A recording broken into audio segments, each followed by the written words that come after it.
So I've got myself a plastic 10-litre bucket, I believe. You can see it's discoloured because I used it already for making this compost or nettle tea before. So what you want obviously your nettles, and it's a good idea to take some out with the roots because there's a little bit of soil on there and that will start off the good bacteria for fermentation. So you kind of want to maybe put them into halves, maybe split them into halves and put them, although you can kind of just roll it.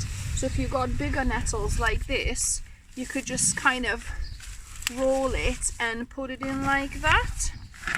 Also, some of your nettles might be riddled with green fly, as you can see here. I mean, it's not a big deal. You can maybe kill them beforehand, or you can wash them if you like. But they will all die once it's kind of fermenting, and it's probably going to be good nutrition for your plants anyway. So I don't worry about it too much. So yeah, so pack your bucket with your nettles pretty much until it's full. You can chop these finer if you like, but I don't really mess with that.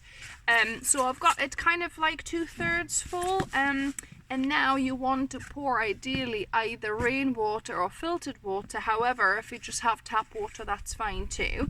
So I've got some rainwater over here. So you just want to fill the bucket up with water so all the nettles are submerged. So I've got the bucket nearly full now, and you want it really well submerged.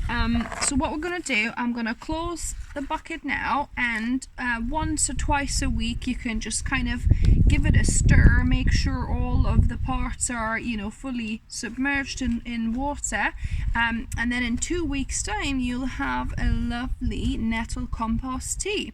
So we'll check in a bit.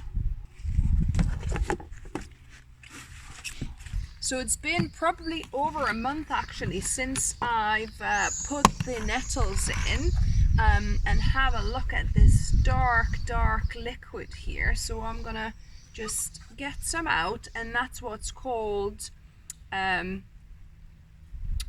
fertiliser tea, if you like, compost tea. So what you need to do, because it's quite concentrated, you need to put about 1 to 4 or 5 parts of water. So I've got 7 litres of like a watering can here. So I'm gonna just pour 1 litre of the compost tea and then pour the rest of water, and then we're gonna be watering our vegetables.